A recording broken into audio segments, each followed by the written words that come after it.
నమస్తే, welcome to right news. Chaitanya వ్యక్తుల కార్యక్రమానికి స్వాగతం.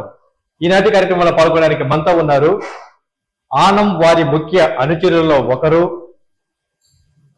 ఆనం వారి విజయమే తమ శ్వాసధ్యాసగా భావిస్తున్నటువంటి విశ్వరూపాచారి గారు. పలు ఆసక్తికరమైన రాజకీయ విశేషాలు ఆయన మాటలని విని తెలుసుకుందాం. నమస్తే సార్. సార్ బాగున్నారా? సార్ చెప్పండి, వైఎస్ఆర్ కాంగ్రెస్ పార్టీలో అంచెలంచెలుగా ఎదుగుతూ రాష్ట్ర స్థాయి దాకా చేరిన మీరు ఆ పార్టీకి రాజీనామా చేయడానికి కారణం?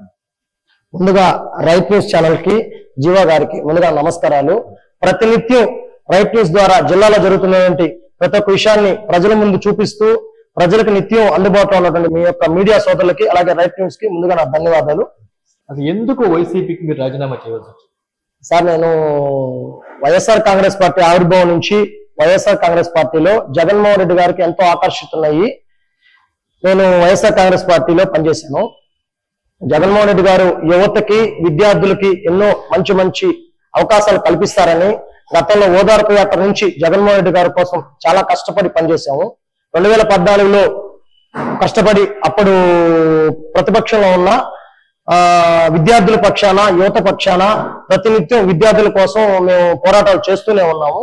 2019లో జగన్మోహన్ రెడ్డి గారు ముఖ్యమంత్రి అయిన తర్వాత విద్యార్థులకి అలాగే యువతకి ఎన్నో మంచి అవకాశాలు వచ్చి ఈ రోజు ఒక సమర్థవంతమైన ముఖ్యమంత్రిగా జగన్మోహన్ రెడ్డి గారు ఉంటారని మేము ఎంతో ఆశించాం. ఈ రోజు వరకు కూడా ఎంతో ఆశించాం. కానీ రాజశేఖర రెడ్డి గారు ఫీజు రియంబర్స్మెంట్ పథకాన్ని తీసుకొస్తే జగన్మోహన్ రెడ్డి గారు ఆ ఫీజు రియంబర్స్మెంట్ పథకాన్ని తీసేయడం వల్ల ఈ రోజు రాష్ట్రంలోనే ఎంతో మంది పీజీ చేయాలనుకున్న విద్యార్థులు ఈ రోజు కేవలం ఫీజు రియంబర్స్మెంట్ ఆగిపోవడం వల్ల వాళ్ళ యొక్క విద్యాభ్యాసం ఆపేయాల్సిన పరిస్థితి వచ్చింది. అదొక్కటే కాదు, ఇంకా మనం తీసుకుంటే ఈ రోజు రాష్ట్రంలో ఎన్నో పారిశ్రామికంగా కానీ అలాగే ఎన్నో సాఫ్ట్వేర్ కంపెనీస్ కానీ వస్తాయని మేము ఎంతో ఆశించాం. అలాగే రాష్ట్ర అభివృద్ధి కానివ్వండి, రాష్ట్రంలో మెగా డిఎస్సీలు కానివ్వండి, రాష్ట్ర రాజధాని కానివ్వండి, ప్రతి ఒక్క విషయంలో జగన్మోహన్ రెడ్డి గారు యువతకి విద్యార్థులకి ఎంతో ఆకర్షితులుగా ఉంటాడని జగన్మోహన్ రెడ్డి గారు మేము నమ్మి జగన్మోహన్ రెడ్డి గారి కంటే 2 పర్యాయాలు మేము ప్రయాణం చేయడం జరిగింది. 2019లో ఆనం రామనాయుడు గారు వెంకటగిరి నియోజకవర్గంలో పోటీ చేశారు. పోటీ చేస్తే అత్యధిక మెజార్టీతో 30,000 పైచిలకు మెజార్టీతో రామనాయుడు గారు గెలిచారు.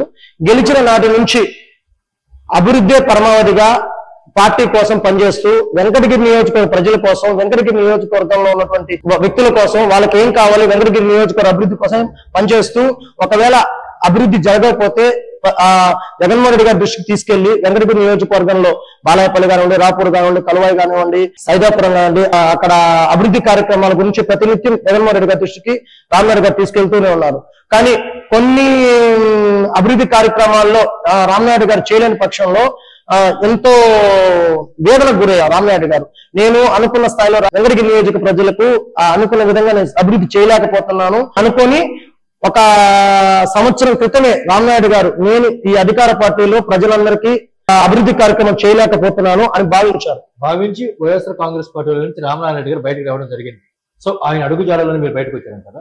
ఖచ్చితంగా రామనాయుడు గారు. ఓకే సార్, మరి ఆనం వారి కుటుంబం అంటే ఎందుకు మీకు అంత అభిమానం ఉంటారు? సార్, ఈ రోజు ఆనం కుటుంబం చరిత్ర ఈనాటిది కాదు, ఒక 40 ఏళ్ల చరిత్ర ఉంది ఆనం కుటుంబానికి. ఒక కార్యకర్తని లీడర్ గా చేసినటువంటి కుటుంబం ఆనం కుటుంబం. ఆనం కుటుంబం అనేది ఒక కుటుంబం కాదు, ఒక వ్యవస్థ. ఈ రోజు నెల్లూరు జిల్లాలో ఆనం వివేకానంద రెడ్డి గారు కావచ్చు, ఆనం రామనాయుడు గారు కావచ్చు, ప్రజలతో అయ్యే మమేకం చెప్పలేనిది, వర్ణించలేనిది. ఎందుకంటే ఈ రోజు ఆనం కుటుంబంలో రామనాయుడు గారు, వివేకానంద గారు ఒక కార్యకర్త లీడర్ని నాయకుడుగా, కార్పొరేటర్లుగా, మేయర్లుగా, జడ్పీ చైర్మన్లుగా, మంత్రులుగా ఈ రోజు ఆనం కుటుంబం దగ్గర ఉన్నటువంటి వ్యక్తులు ఉన్నారు అంటే అది మనం హర్షించాల్సిన విషయం. ఈ రోజు ఒక కార్యకర్తగా నేను ఆనం కుటుంబానికి పనిచేస్తుందంటే నేను ఒక కార్యకర్త కాదు, ఆనం కుటుంబంలో ఒక సభ్యుడిలాగా ఉన్నా. వాళ్ళు అంత మమేకం చూపిస్తారు మా మీద, ఎందుకంటే ఆనం కుటుంబంలో పనిచేయడం ఒక అదృష్టం. ఓకే సార్, ప్రజెంట్ మీరు పొదలకూరు మండల నివాసిగా ఉన్నారు. అవును సార్. పొదలకూరు అంటే సర్వేపల్లి నియోజకవర్గంలో. అవును సార్.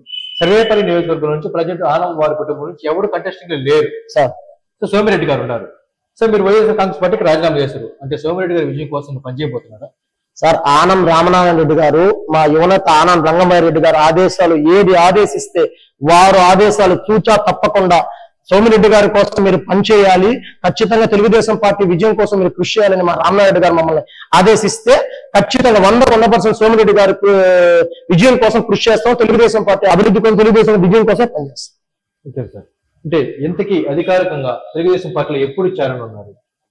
రామనాయుడు గారిని, ఆనం రంగమయ్య గారిని ఆల్రెడీ నేను నా రాజీనామా ప్రకటించానని చెప్పాను. వాళ్ళు మరికొద్ది రోజుల్లో నా యొక్క విషయం చెప్తాను. రాజీనామా చేశారు సార్ మీరు? సార్ నేను 2014 నుంచి 2019 వరకు నెల్లూరు నగరాధ్యక్షుడు విద్యార్థి విభాగం పనిచేశాను. 2018 నుంచి రాజీనామా చేసేప్పటి వరకు వైఎస్ఆర్సీపీ విద్యార్థి విభాగం రాష్ట్ర ప్రధాన కార్యదర్శిగా నా పదవికి రాజీనామా చేశాను.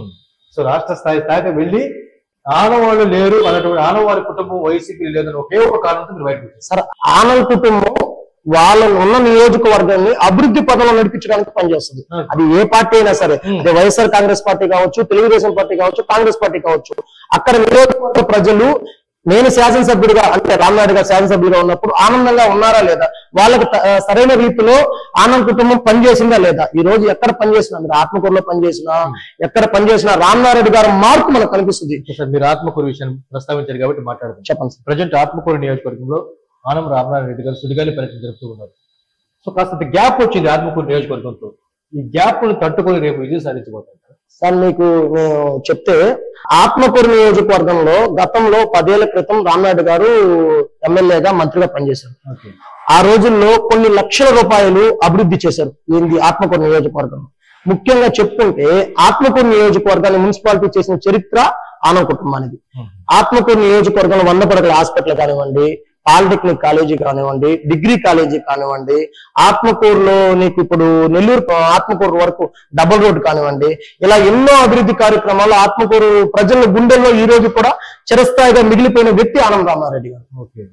సో నియోజకవర్గంతో ఆయన గ్యాప్ పెద్ద విషయం ఏం కాదంటారు. అభివృద్ధి నమ్మి ఆనం కుటుంబం అడుగు వేస్తుంది తప్ప ఈ నియోజకవర్గం ఆ నియోజకవర్గం అన్న తేడా లేకుండా ఆనం కుటుంబానికి జిల్లా వ్యాప్తంగా అభిమానులు ఈ రోజుకి స్టిల్ ఇప్పటికీ ఉన్నారు.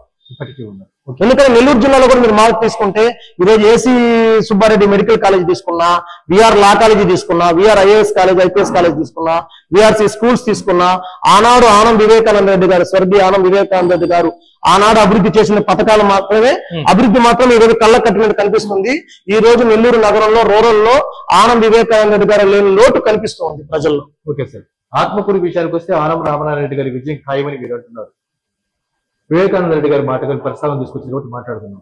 వివేకానంద రెడ్డి గారు దివంగతులైన తర్వాత వివేకానంద రెడ్డి గారి వారసులు అంటే రంగమయ్య రెడ్డి గారు కావచ్చు, సుబ్బారెడ్డి గారు కావచ్చు, వీళ్ళ రాజకీయ మనుగడ ప్రశ్నార్థకం అయింది అని కొంతమంది అంటారు. దీనిపై అభిప్రాయం సార్? ఆనం రంగమయ్య రెడ్డి గారు వాళ్ళ తండ్రి గారు ఆనం వివేకానంద రెడ్డి గారు స్వర్గస్థులైన తర్వాత నుంచి ఏసీ సెంటర్ లో వాళ్ళ తండ్రి గారు ఎక్కడైతే కూర్చున్నారో అక్కడే కూర్చొని ఆనం వివేకానంద రెడ్డి గారు, ఆనం రామనారెడ్డి గారి అభిమానులకి, వాళ్ళ నమ్ముకున్న కార్యకర్తలకి ఈ రోజుకి కూడా ఆనం రంగమయ్య రెడ్డి గారు అందుబాటులో ఉంటారు.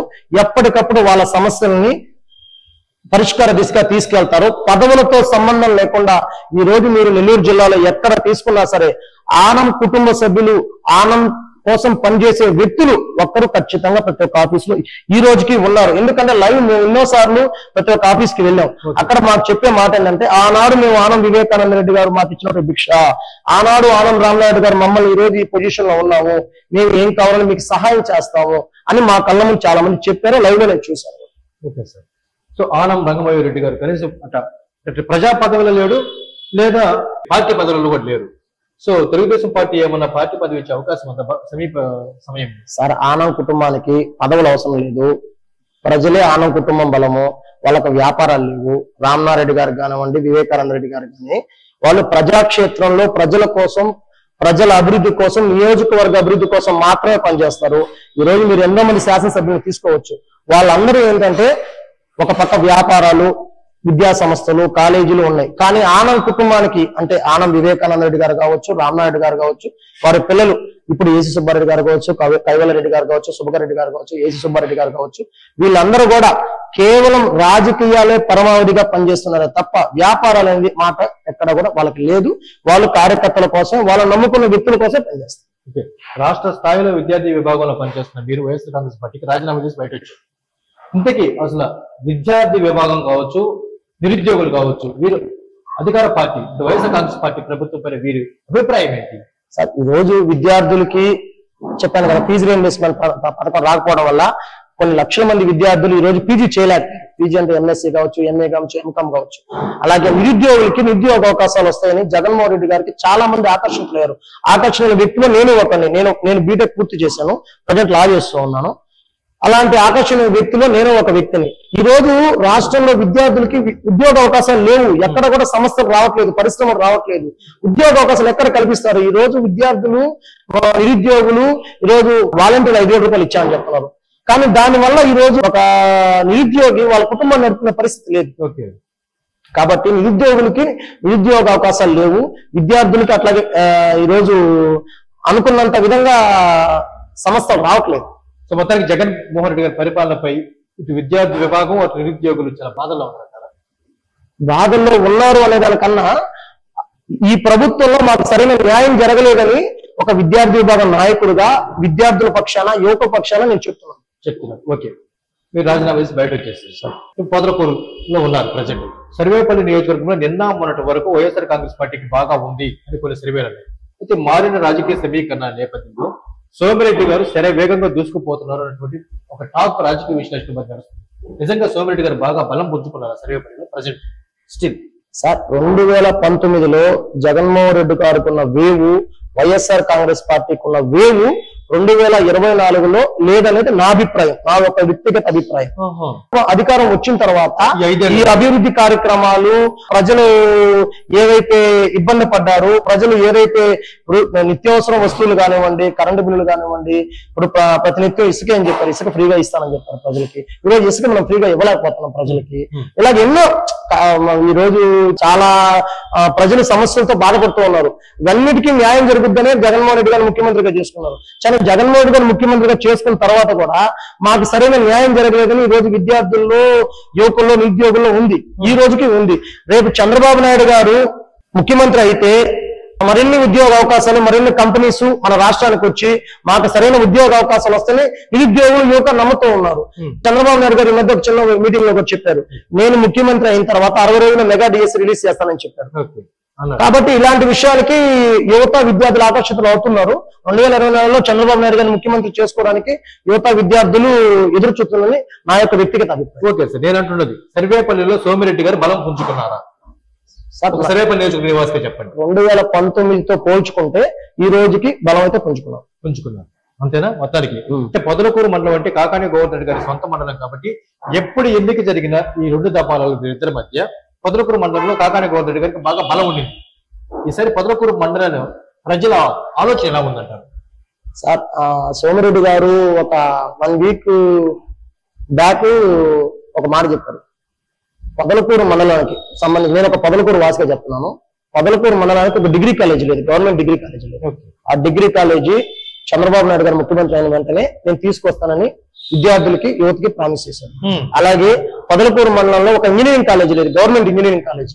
ఆ ఇంజనీరింగ్ కాలేజీ తీసుకొస్తాను కూడా సోమిరెడ్డి గారు పొదలకూరులో ఒక బహిరంగ సభలో మాట ఇచ్చారు. ఒక పొదలకూరు వాసిగా, విద్యార్థి నాయకుడుగా, ఒక విద్యార్థిగా నేను చాలా హర్షిస్తున్నాను, నేను చాలా ఆనందపడుతున్నాను. ఎందుకంటే 10 మందికి మంచి జరిగితే మనకి మంచి జరిగినట్టు. విద్యార్థులందరికీ ఈ రోజు ఒక డిగ్రీ కాలేజీ, ఒక ఇంజనీరింగ్ కాలేజీ వస్తుంది అంటే ఖచ్చితంగా ఒక విద్యార్థి నాయకుడిగా నేను చాలా ఆనందపడతాను. విద్యార్థుల పక్షాన నేను చాలా హర్షిస్తాను. సో ఈ 2 హామీల్ని చంద్రమోహన్ రెడ్డి గారు ఇవ్వడం ద్వారా పొదలకూరు మండల ప్రజల ఆలోచనలన్నీ మారి సోమిరెడ్డి గారికి సంఘీభావం ప్రకటించే అవకాశం ఉంది. ప్రజల కన్నా విద్యార్థులు, యువత ఈ రోజు ఒక ఆయుపట్టు రాష్ట్రంలో కానీ దేశంలో కానీ. యువత ఎప్పుడైనా సరే ఒక పార్టీని గెలిపించాలన్నా, ఒక ఎమ్మెల్యేని గెలిపించాలన్నా యువత అనుకుంటే సాధ్యం కానీ రాష్ట్రంలో ఏది లేదు. ఈ రోజు యువతకి పనికొచ్చే ప్రయోజనాలు, పథకాలు ప్రజలు తీసుకొని వస్తే ఎప్పుడైనా సరే అండి. ఇప్పుడు రాజశేఖర రెడ్డి గారు ఆనాడు ఫీజు రియంబర్స్మెంట్ పథకాన్ని తీసుకురావడం వల్లే రాజశేఖర గారు అప్పుడు ముఖ్యమంత్రి అయ్యారు. రాజశేఖర గారు ఫీజు రియంబర్స్మెంట్ పథకాన్ని పెడితే జగన్మోహన్ రెడ్డి గారు ఆ ఫీజు రియంబర్స్మెంట్ పథకాన్ని తీసేశారు. ప్రజల్లో అది చాలా వెళ్ళింది, ఆ యొక్క స్లోగన్ వెళ్ళింది. విద్యార్థులు కూడా చాలా ఇబ్బంది పడ్డారు. ఈరోజు ఫీజు రియంబర్స్మెంట్ రాకపోవడం వల్ల విద్యార్థులు చాలా ఇబ్బందులకు గురవుతున్నారు.